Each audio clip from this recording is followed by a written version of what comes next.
ancien port de pêche et de batellerie, Camp de Saint-Martin joue le contraste avec ses toits d'ardoise et ses murs de tuffeau blanc.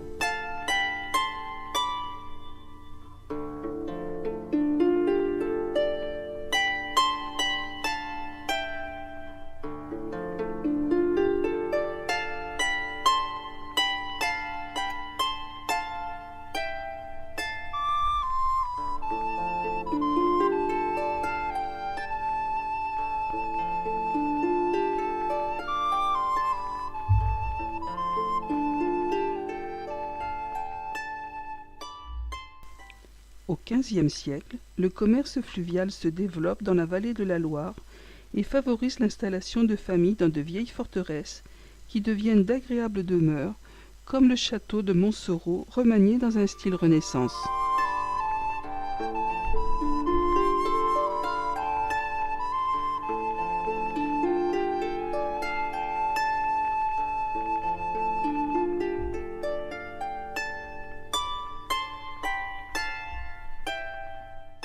Bien que peu propice à la navigation, la Loire a été le fleuve royal pour le commerce durant des siècles.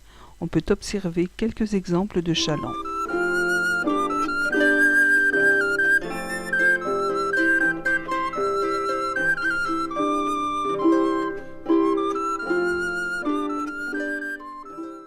Alexandre Dumas a immortalisé le château de Montsoreau dans son roman La Dame de Montsoreau, mais il a pris quelques libertés avec l'histoire.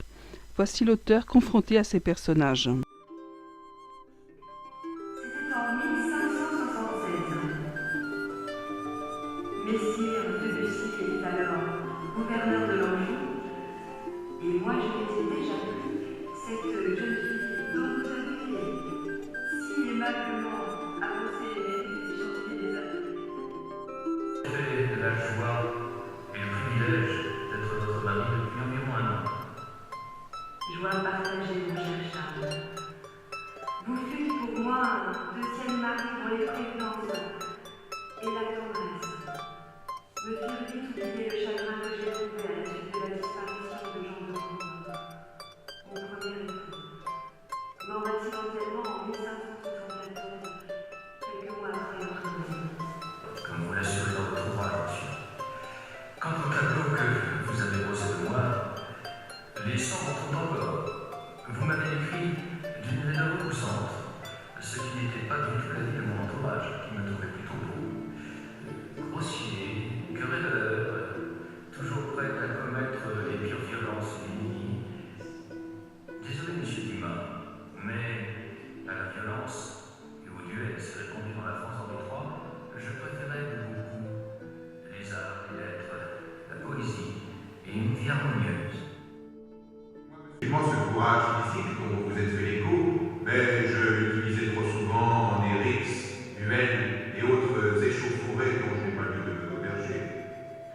Je crois même malheureusement que le bon peuple d'Anjou n'a pas gardé un très bon souvenir du gouverneur que je fus, toujours prêt à utiliser la force pour faire rentrer l'impôt et subvenir aux besoins d'une bande de soudards à ma dévotion. De votre roman, monsieur Dumas, je retirais en les châteaux de Montsoreau et de la Côte Ancienne, je vécus un amour idyllique avec Bussy qui venait clandestinement m'y courtiser, alors que Charles, retenu par sa charge de grand honneur auprès du duc d'Anjou, restait dans l'ignorance de mon infidélité.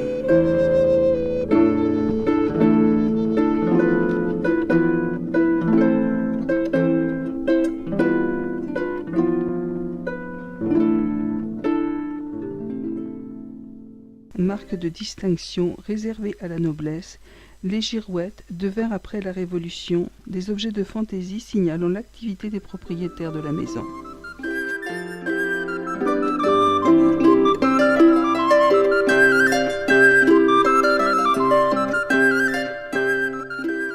Ces effets de lumière évoquent les habits de la Renaissance, des rois, des reines, seigneurs et favorites qui passèrent ou séjournèrent au château.